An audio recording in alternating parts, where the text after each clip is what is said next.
বৃষ্টি আসছে কখন রোদ আসছে বলা যায় না। তো সেই কারণেই ভাবলাম তাড়াতাড়ি আজকের রান্নাটা করব। তো যাই হোক, এদিকে আমি পটলগুলো কুচিয়ে নিয়েছি, তারপরে আমি অফ ক্যামেরায় আলুটাও কুচিয়ে নিয়েছিলাম। মর্নিং আমার প্রিয় বন্ধুরা, সবাই কেমন আছো? আশা করি যে যেখানে আছো ভালো আছো, সুস্থ আছো। আমিও বেশ ভালো আছি।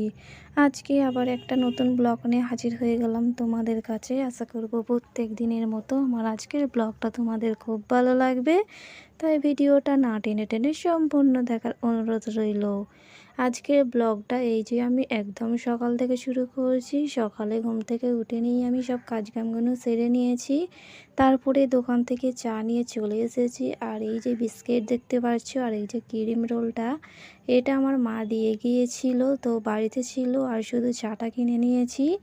আর এখন আমি ওই দুটোতে খেয়ে নেব। মাকে বলেছিলাম যে এই বিস্কুটটা কিনে দিতে। আমি যখন আসার সময় মাকে বলেছিলাম, কিন্তু মা তখন বিস্কিটটা পায়নি ঠিক মতো। তাই মা যখন এসেছিল মহরমের সময় তাই এনেছিল। তো যাই হোক, আমি এখন খেয়ে নিচ্ছি। এই বিস্কিটটা খেতে আমার অনেক ভালো লাগে, সেই কারণে মা এনেছে। তো যাই হোক বন্ধুরা, এখন আমি খেয়ে নিচ্ছি। যে সমস্ত বন্ধুরা ভিডিওটা দেখছো একটা লাইক দিয়ে দিও। তো যাই হোক, এই যে শাকটা দেখতে পাচ্ছ, এই শাকটার নাম বলি আমরা কাঁটাকুলপো। তো এই শাকের নাম বিভিন্ন রকমের জায়গায় বিভিন্ন রকমের নাম বলে। আমাদের এদিকে বলি কাঁটাকুলপো শাক। তো এই শাক খেলে গায়ে কিন্তু অনেক রক্ত হয়, ডাক্তার খেতে বলে। আর এই শাকগুলো আমাদের গাছেরই, আমার শাশুড়ি মা তুলে দিয়েছে। তো বললো এটা আজকে রান্না করবে আলু দিয়ে। আলু দিয়ে চচ্চড়ি করে রান্না করলে খেলে কিন্তু গায়েও রক্ত হবে, শরীরও ভালো হবে। আর আমাদের স্বাস্থ্যের পক্ষে খুবই উপকার, সেই কারণে শাশুড়ি মা বললো রান্না করতে। তো যাই হোক, এই শাকটা আমি রান্না করব। আর আজকে পটল ভাজি করব ভাবছি, আর ডাল রান্না করব। কারণ সব সময় তো মাছ মাংস আর ভালো লাগে না, একটু বাঙালি খাবার খেতে কিন্তু মন চাই। তো যাই হোক, এই যে পটলগুলো দেখতে পাচ্ছ, এই পটলগুলো শাশুড়ি মা এনেছিল সেদিনে। তো এই পটলগুলো আমি এখন ভালো করে ভাজা করব। আর দেখতে পাচ্ছ বন্ধুরা, পটলটা রেখেছিলাম বলে কেমন হলদে হয়ে গেছে। দেখবে পটল কিন্তু বেশি দিন ভালো থাকে না, 1-2 দিন পরেই কিন্তু পটলটা কেমন হলদে হলদে হয়ে যায়। তো সেই কারণেই পটলটা আমি রেখেছিলাম আর হলদে হয়ে গেছে। তো যাই হোক, পটল খেতে আমার অনেক ভালো লাগে, মাংস দিয়ে রান্না করলে তো আরও ভালো লাগে। আর আলু দিয়ে ভাজা করলেও খেতে কিন্তু অনেক সুন্দর লাগে আমার, সেই কারণে আজকের আমি আলু দিয়ে পটলটা ভাজা করে নেব। তো যাই হোক বন্ধুরা, এদিকে এখন আমি ভালো করে পটলগুলো ছিলে নিচ্ছি। আর ছিলে নিয়ে তারপরে আমি পটলটা রান্না করব, রান্না বলতে ভাজি করব। যাই হোক, যে সমস্ত বন্ধুরা ভিডিওটা দেখছো আমার সাথেই আছো, তোমরা আমার ভিডিওটা ফুল ওয়াচ করো, আমার ভিডিওটা দেখো পুরোটা। কারণ ওয়াচ টাইমের অবস্থা অনেকটাই খারাপ বন্ধুরা, সেই কারণেই আমার ভিডিওটা তোমরা ফুল ওয়াচ করো। আমিও চেষ্টা করি তোমাদের ভিডিওটা ফুল ওয়াচ করার, যতটা পারি ততটা করি। কিন্তু বন্ধুরা, আমার সংসার ঠেকিয়েও আমি তোমাদের ভিডিওগুলো দেখি। তো তোমরা আমার ভিডিওটা দেখো, আমার ভিডিওটা যদি ভালো লাগে তাহলে লাইক কমেন্ট করে দিও। আর ভিডিওটা ফুল ওয়াচ করে একটা করে কমেন্ট করে দিও, তাহলে আমি ওই কমেন্টের মাধ্যমে গিয়ে তোমাদের ভিডিওগুলো আমি তাহলে ফুল ওয়াচ করব। তো যাই হোক, এখন আমি পটলগুলো ভালো করে ছিলে নিচ্ছি। আর পটলগুলো ছিলতে ছিলতে না আমার অনেকটা টাইম লেগে গিয়েছিলো, কারণ ছোট ছোট পটল তো অনেকটাই টাইম লাগে। তো সেই কারণেই, তো যাই হোক, এদিকে এখন আমি পটলগুলো ছিলে নিচ্ছি। আর আজকের একটু আমি তাড়াতাড়ি রান্না করব, কারণ আকাশের তো অবস্থা খারাপ বন্ধুরা, তোমরা জানো কখন বৃষ্টি আসছে কখন রোদ আসছে বলা যায় না। তো সেই কারণেই ভাবলাম তাড়াতাড়ি আজকের রান্নাটা করব।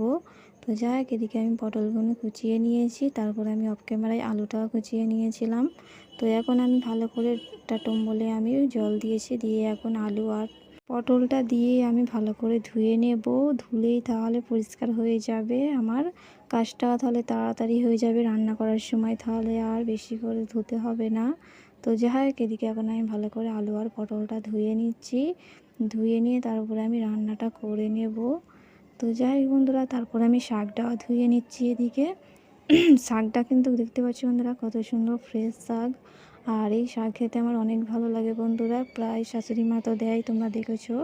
তো এই শাকটা কিন্তু খেতে আমার সুন্দর লাগে, সেই কারণে শাশুড়ি মা একটু বেশিই দেয় তুলে। তো রান্না করার জন্য আমি খাই যেহেতু। আর এই শাক কিন্তু আমি তো আইবুড়ো বেলায় খেতাম না, মানে আমার যখন বিয়ে হয়নি তখন আমি খেতাম না। আর আমাদের ওদিকে তো এই শাক তো পাওয়াই যায় না, কিন্তু এখানে পাওয়া যায়। আর এই শাকগুলো কিন্তু আমার শাশুড়ি মা লাগিয়েছিল নিজে হাতে, সেই কারণে শাকটা তো সবসময় পাই এখন। আর আমার শাশুড়ি মার তো গায়ে রক্ত কম, সেই কারণে এই শাকটা উনিও একটু বেশি খাই। তো যাই হোক, এখন আমি শাকটা ভালো করে ধুয়ে নিয়েছি, তারপরে এখন আমি এক বাটি ডাল দিয়ে দিচ্ছি। এই ডালটা আমি আজ রান্না করে নেব। আর ডাল খেতে আমার ভালো লাগে, কিন্তু সবসময় না, মাঝে মাঝে খেতে খুবই ভালো লাগে। মাঝে মাঝে মনে হয় একটু নিরামিষ খেতে খুবই ভালো লাগে। যাই হোক বন্ধুরা, আমি এখন আলু আর পটলটা ভালো করে ভেজে নিচ্ছি। আর এখন আমি রান্না বসিয়ে দিয়েছি, কারণ সবসময় তো বৃষ্টি আসে, আর বৃষ্টি এলে রান্না গলিয়ে যায়, সেই কারণে তোমাদের তো বলেছি। তো যাই হোক, আমি এরকম করেই পটল আলু ভাজা করি। আর পটল আলু ভাজা ডাল খেতে কিন্তু অনেক ভালো লাগে। তোমাদের কার কার ভালো লাগে কমেন্ট করে জানাবে আমাকে। তো যাই হোক, যে সমস্ত বন্ধুরা আমার ভিডিওটা দেখছো, আমার সাথেই আছো, তোমাদের অসংখ্য ধন্যবাদ আমার ভিডিওটা দেখার জন্য, আমার সাথে থাকার জন্য। তো যাই হোক বন্ধুরা, ভিডিওটা শেষ পর্যায়ে চলে এসেছি। এখন আমি ডালটা ভালো করে ঘুঁটে নিচ্ছি, ঘুঁটে নিয়ে তারপরে রান্নাটা করে নেব। তো যাই হোক বন্ধুরা, ভিডিওটা আজ আমি এখানেই শেষ করছি। আমার আজকের ভিডিওটা কেমন লাগলো কমেন্ট করে জানাবে।